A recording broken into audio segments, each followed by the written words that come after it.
کسی کے ذہن میں کوئی بات ہو۔ آپ تراویح کے خلاف بیان دیتے ہیں، کیا یہ ٹھیک ہے؟ ٹھیک بات ہے؟ بڑا اہم سوال ہے یہ۔ اصل میں میرے سے 2-3 بار لوگ کر بھی چکے، میرے ایک سگے رشتہ دار ہیں وہ بھی کہتے ہیں۔ اصل میں لوگ میری باتوں کو صحیح طرح سمجھتے ہیں۔ ان کا سوال یہ ہے کہ آپ تراویح کے خلاف بیان دیتے ہیں، کیا یہ بات آپ کی ٹھیک ہے؟ بھائی میں کبھی تراویح کے خلاف بیان نہیں دیتا۔ آپ اٹھا کے دیکھ لو میری لائف سن 93 سے میں نے الحمدللہ تراویح شروع کری تھی، آج تک شاید 1 سال کی بھی تراویح میری نہیں چھوٹی۔ میں تراویح کے خلاف بیان نہیں دیتا، لیکن میں یہ چاہتا ہوں کہ ظلم نہ بنے۔ قرآن میں شرک کو جو ظلم کہا نا، اور پھر جب ڈیفینیشن نبی نے بیان کی تو اس کا مطلب یہ ہے کہ چیزوں کو ان کی جگہ سے ہٹانا، چیزوں کو یا تو اوپر کر دینا ان کا جو مرتبہ ہے اس سے، اور یا پھر اس سے نیچے کر دینا۔ اب یہاں جو تراویحوں کا معاملہ ہے وہ اس کے بارے میں یہ پروپیگنڈا ہے کہ یہ سنت موقدہ ہیں اور یہ پوری کی پوری الگ سنت ہے۔ 30 دن سننا، پورا قرآن سننا الگ سنت ہے، یہ سب سنت موقدہ کہی جاتی ہیں۔ نبی نے فرمایا جو مجھ سے ریلیٹ کر کے کوئی بات مجھ سے جوڑ کے کوئی جھوٹی بات پھیلائے وہ اپنا ٹھکانہ جہنم بنا لے۔ سنت موقدہ کا مطلب یہ ہے کہ اللہ کے رسول تاکید کر کے گئے، جبکہ اللہ کے رسول صلی اللہ علیہ وسلم غضبناک ہوئے کہ تم کیوں اکٹھے ہو رہے، تمہارے پر اللہ فرض نہ کر دے تراویح ہو۔ تو میں اس لیے اس کے خلاف ہوں کہ کتابوں میں جو جھوٹ لکھ مارا، جو کتابیں پڑھی جاتی ہیں نا مسجدوں میں، آپ نے سنا ہوگا کہ یہ الگ سنت ہے، یہ الگ سنت ہے، یہ سنت ہے موقدہ ہے، میں اس کے خلاف ہوں۔ میں تو خود یہ بات کہتا ہوں کہ بھائی نفلوں کو نبی نے فرمایا کہ رات کی جو نمازیں ہیں وہ نفل ہیں، اس میں عبادت اور نفلوں کا ثواب فرضوں کے برابر ہے۔ اور اس طرح کا پورا موقع زندگی میں ہمیں کہاں ملتا ہے؟ سال میں ایک بار اس طرح قیام میں قرآن پڑھنے کا موقع ملتا ہے۔ میرے ساتھی یہاں موجود ہیں، سب کو پتہ ہے کہ میں کبھی تراویح کے خلاف نہیں بولا، اور تراویحوں کو میں سمجھتا ہوں کہ بہت بڑھیا چیز ہے۔ لیکن میں یہ کہتا ہوں کہ 2-2-4 کی طرح ذہن کھلے ہونے چاہیے کہ اگر نہیں پڑھتا کوئی تو کوئی گناہ نہیں۔ اب میرا کوئی ساتھی یہاں سے نہیں آتا، میں کبھی اس سے نہیں پوچھتا تو کیوں نہیں آیا، وہ بات الگ ہے، میں خیریت کے لیے پوچھ لوں بھائی گھر میں ٹھیک ہے سب، لیکن ویسے میں کبھی اسے تنبیہ نہیں کرتا کسی بھی اپنے ساتھی کو کہ تو نے تراویح کیوں نہیں پڑھی، کیونکہ رسول اللہ کا حکم ہی نہیں ہے۔ کوئی پڑھتا ہے بہت بڑھیا بات ہے، نہیں پڑھتا کوئی حرج نہیں ہے، چاہے پورے مہینے کی نہ پڑھے۔ ہاں روزہ کوئی چھوڑے میرا ساتھی تو مجھے تکلیف ہوگی، نماز کوئی چھوڑے تو مجھے تکلیف ہوگی، لیکن جو چیز اللہ کے رسول نے ہمارے اوپر فرض نہیں کی، ہم اسے پورے سال نماز نہیں پڑھتے، تراویح کے لیے بھاگے جائیں گے اپنی دکانیں بند کر کے، روزے رکھتے نہیں تراویح کے لیے بھاگے جائیں گے۔ ارے بھائی اللہ کا دین ہے، تم نے تراویح کو قرآن سے اوپر کر دیا، نمازوں سے اوپر کر دیا، اس لیے مجھے تکلیف ہوتی ہے، اس لیے میں یہ باتیں کرتا ہوں۔ اور یہ میں 20 سال سے کہہ رہا، حالانکہ اب یہ پروپوگیٹ ہو رہی چیزیں، اب نیٹ آنے کی وجہ سے بہت فائدہ ہو رہا ہے لوگوں کو، اب وہ میری باتیں بھی یاد آتی ہوں گی۔ میں تو 20 سال سے کہہ رہا ہے بات، کیونکہ میں تو قرآن اور حدیث کی روشنی میں بات کرتا ہوں۔ کیا ہولی کی مبارکباد دینے کی اجازت ہے جبکہ ہمیں آفس میں لوگ عید کی مبارکباد دیتے ہیں، کیا کریں؟ بڑا اچھا سوال ہے۔ آفس میں ہندو مسلمان اور غیر ملکوں میں تو سکھ عیسائی سب ہوتے ہیں، اور وہ ایک دوسرے کو جو ہے وہ وش کرتے ہیں، مذہبی جو بھی تہوار ہیں۔ تو ان کا سوال یہ ہے کہ ہم ہولی کی مبارکباد دے سکتے ہیں؟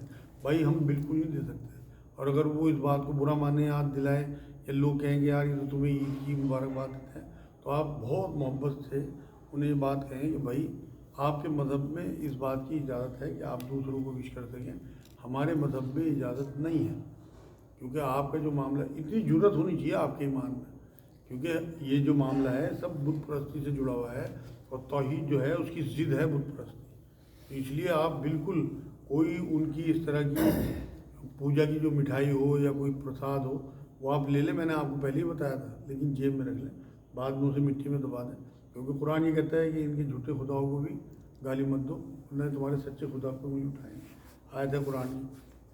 تو آپ ایسی تو کوئی حرکت نہ کرو کہ ان کا دل توڑ دو یا ان کے سامنے پرساد کو پھینک دو، لیکن آپ کو کھانے کی اجازت نہیں ہے، قرآن میں منع کر دیا اللہ نے، تو اسے دبا دیں، حکمتاً کام کرنا چاہیے، یہ بھی نہیں کہ آپ کھلے عام مخالفت شروع کر دو جیسے طالبان نے کیا تھا، کہ کھلے عام وہ جو بت کی مورتی تھی اسے اڑا دیا پوری دنیا میں اعلان کر کے، اس کے بعد بھی سارے دشمن ہو گئے ان کے، ورنہ آج طالبان کی چاروں طرف جو ہے وہ حکومت ہوتی، اگر وہ اس طرح کی حرکتیں نہ کرتے۔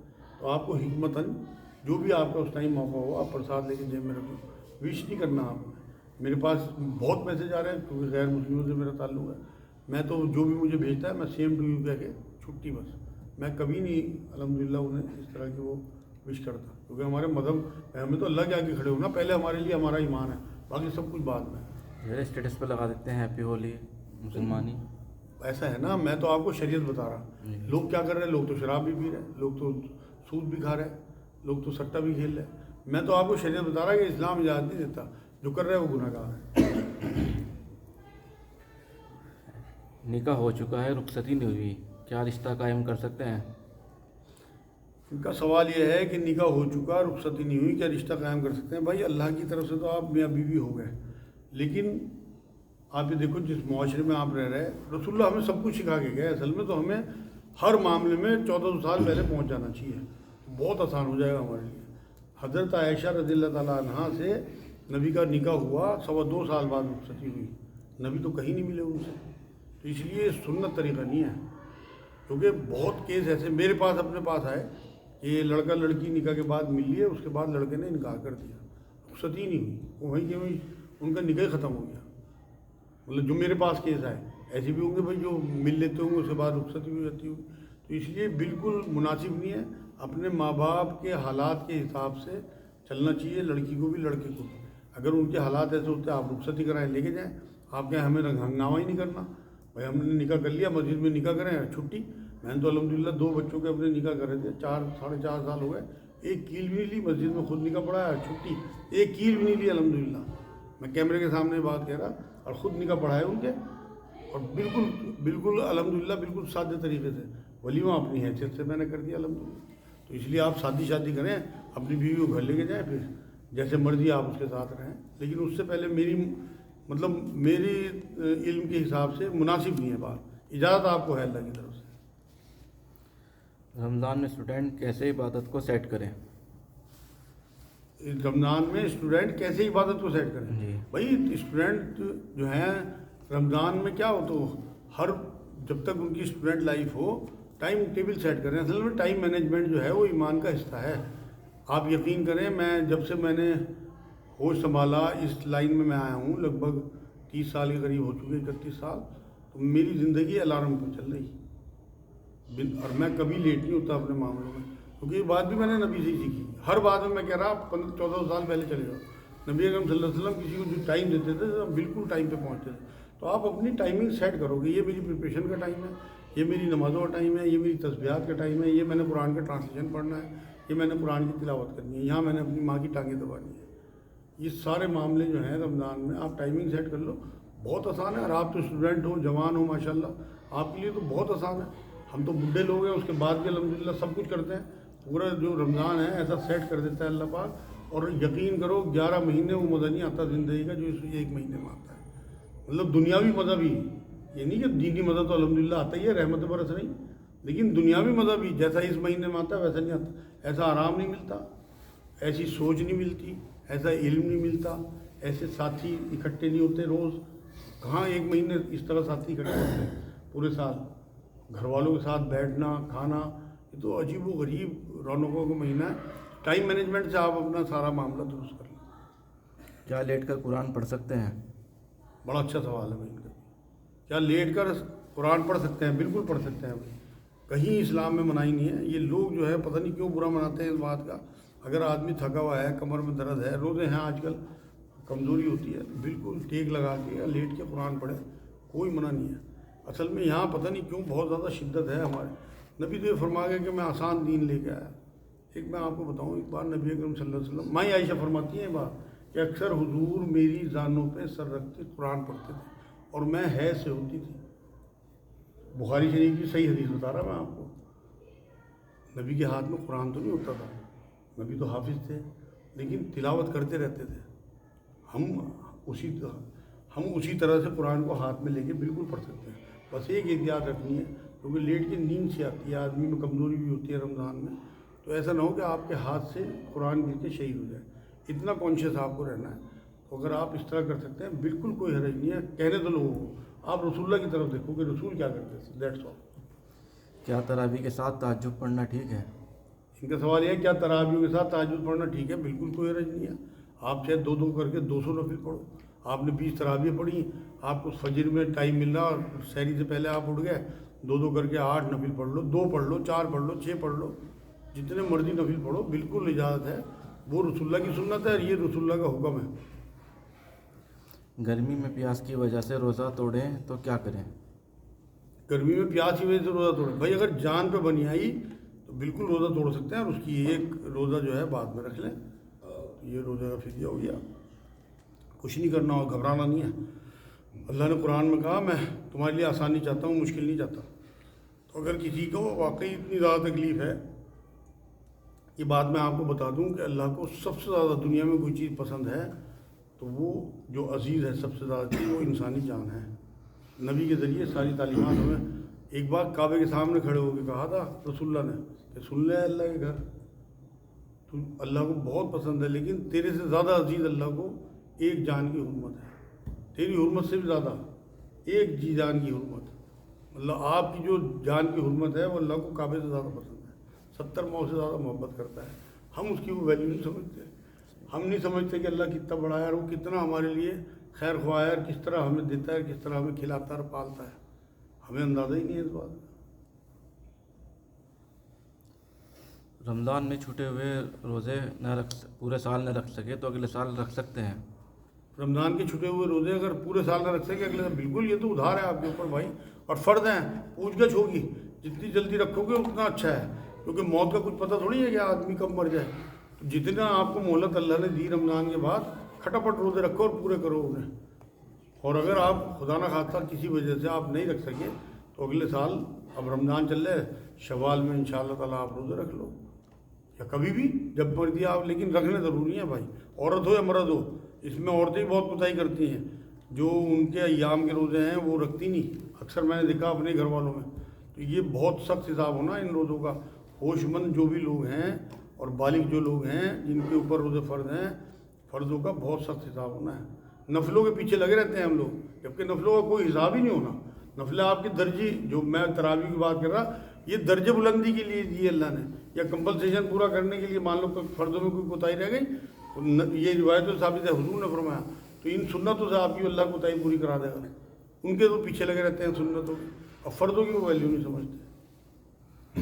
ظہر کی نماز 3 دن بعد یاد آئی، پڑھ نہ سکا تو اب کیا کریں؟ ظہر کی نماز نہیں پڑھ سکے 3 دن پہلے، بعد میں یاد آئی، جی تو اب کیا کریں؟ جی تو بھائی اب پڑھ دیں، کیونکہ نبی نے تو فرمایا کہ اگر تم نماز پڑھنا بھول جاؤ تو جس ٹائم تمہیں یاد آ جائے وہی تمہاری نماز کا ٹائم ہے۔ تو بالکل انشاءاللہ تعالیٰ آپ اب پڑھ دو، اللہ کو ساری مجبوریاں پتہ ہے ہماری، تو وہ بالکل انشاءاللہ قبول کر لے گا۔ سوال ہے، مسجدوں میں زکوٰۃ کیوں نہیں لگتی؟ مسجدوں میں زکوٰۃ کیوں نہیں لگتی؟ تو آپ مسجد میں دینا چاہتے ہو؟ ان کا سوال یہ ہے مسجدوں میں زکوٰۃ کیوں نہیں لگتی؟ بھائی دیکھو، زکوٰۃ کے لیے جو ایک شرط ہے نا، وہ مالک بنانا ہے۔ جسے بھی آپ زکوٰۃ دے رہے ہیں، آپ کو مالک بنانا ہے، جو بھی رقم آپ دے رہے ہیں، اور مسجد کا کوئی مالک نہیں ہوتا، مسجدوں کا مالک اللہ ہے۔ تو اللہ نے حکم دیا زکوٰۃ دینے کا، تو اس کے گھر میں زکوٰۃ نہیں لگے گی، اگر اس کا کوئی مالک ہوتا تو واقعی لگ جاتا۔ تو اس کے پیچھے علت یہی ہے کہ زکوٰۃ، اور دینی بھی اسی طرح چاہیے کہ زکوٰۃ میں مالک بنا دیں آپ، مطلب کسی قسم کا احسان نہ ہو، جو بعد میں لوگ چاہتے ہیں نا کہ لوگ ہماری تعظیم کریں، لوگ ہماری عزت کریں کہ ہم نے اتنے پیسے دے دیے نا فلاں مدرسے کو یا فلاں کسی غریب کو، اور وہ جب میں پہنچوں تو وہ میرے ہاتھ چومے یا مجھے کرسی دے، ایک دم بٹھائے، مجھے دیکھ کے کھڑا ہو جائے۔ یہ بجگہ ہے ایسے لوگوں میں، کیونکہ اس کا مطلب اندر تکبر ہے، آپ اللہ کا مال سمجھ کے نہیں دے رہے، اپنا مال سمجھ کے دے رہے، اور یہ اللہ کا مال ہے، اللہ نے حق رکھا غریبوں کا آپ کو۔ آپ یقین کرو، یہ غریب جو ہے نا، یہ آپ کو سخی بنانے کے لیے آئے، اگر یہ نہ ہو تو آپ کی زکوٰۃ رولی پھر ہے، کسے دو گے؟ تو آپ احسان مانا کرو۔ ہمارے جو استاد ہیں عرفان صاحب، وہ ایک قصہ سنایا کریں، انہیں اشفاق صاحب نے سنایا تھا ایک قصہ۔ ایک بار ایک تھکا ہارا شاگرد اپنے پیر کے پاس پہنچا، تو وہ آگے بیٹھا ہی تھا، تو پیر صاحب نے ٹانگیں آگے کر دی، ٹانگیں دبانے کے لیے، انہوں نے دبانی شروع کر دی۔ تو اس کے دل میں بھی یہ بات آئی کہ یار کیسا عجیب آدمی ہے، پتہ ہے میں پسینے میں سرابور ہوں، اتنی دور سے چل کے آ رہا ہے، انہیں ٹانگیں آگے کر دی۔ وہ صاحب کشف تھے، ان کو سمجھ میں آ گئی بات کہ اس کے دل میں بات آ رہی، تو انہوں نے ایک اور جملہ جوڑ دیا کہ تجھے بھی ثواب ہو رہا ہے اور مجھے بھی ثواب ہو رہا ہے۔ اب یہ تو اور اندر سے تب گیا، بھائی میں ٹانگیں دبا رہا، یہ لمبی ٹانگیں کرے پڑے میرے پیر صاحب، انہیں کہاں آئے گا ثواب؟ ثواب تو مجھے ہو رہا۔ اس کے دل میں جب یہ بات آئی تو وہ تھے صاحب کشف، ان کو اس کے دل کا اندازہ ہو گیا، انہوں نے ٹانگیں کھینچ لی کہ اب بتا کسی ثواب ہو رہا کہ میں جو تجھے چانس دے رہا نا اس کا کہ تو میری خدمت کرے تو مجھے بھی ثواب ہو رہا۔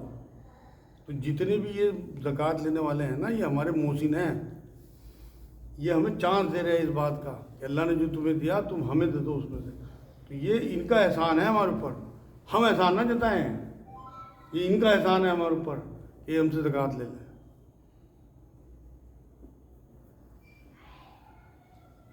ایک شخص جو ہے زکوٰۃ کا تو مستحق ہے لیکن ابھی فی الحال کھانے پینے کے ڈالنے ہیں، زکوٰۃ کا مستحق ہے، کھانے پینے کے ڈالنے پڑیں گے۔ تو وہ تو مستحق ہوئے، اسے فوراً دینا چاہیے، سب سے پہلے تو وہی ہے۔